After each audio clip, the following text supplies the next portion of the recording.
ఇప్పుడు మనకి ఇండస్ట్రీలోకి ఎంటర్ అయ్యే ముందు అంటే ఎవరి వర్క్ అయినా అప్రిషియేట్ చేయటం అంటే మీకు ఒక లైట్ హౌస్ లాగా ఎవరైనా ఉన్నారా అంటే డైరెక్షన్ సైడ్ రావడానికి?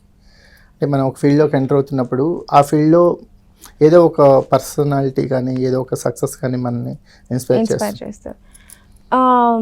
నేను చిన్నప్పటి నుంచి చాలా ఓల్డ్ సోల్ అండి. వింటేజ్ స్టఫ్, పాత సినిమాలు, పాత బుక్స్ అట్లా. మా అమ్మమ్మ గారితో కూర్చుని బ్లాక్ అండ్ వైట్ సినిమాలు ఎక్కువ చూసేవాళ్ళం మేము. సో ఆ ఇన్స్పిరేషన్ ఎక్కువ ఉండింది. తర్వాత రైటింగ్ అవ్వచ్చు, ఆర్ ఇప్పుడు విఠలాచారి గారి సినిమాలు చూసేవాళ్ళం. సో అట్లానే ఇండియానా జోన్స్ అవ్వచ్చు, ఇవన్నీ honestly inspired from that.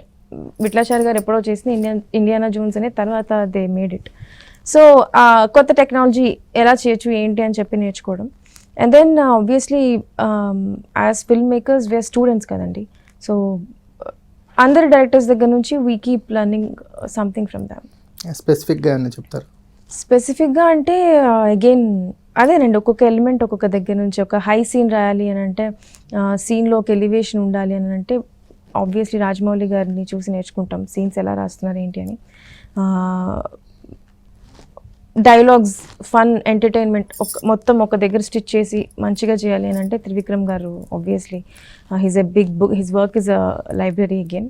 And then intelligent, పేసి ఇంటెలిజెంట్ సర్ప్రైజ్తో చేయాలి అని అంటే సుకుమార్ గారు. సో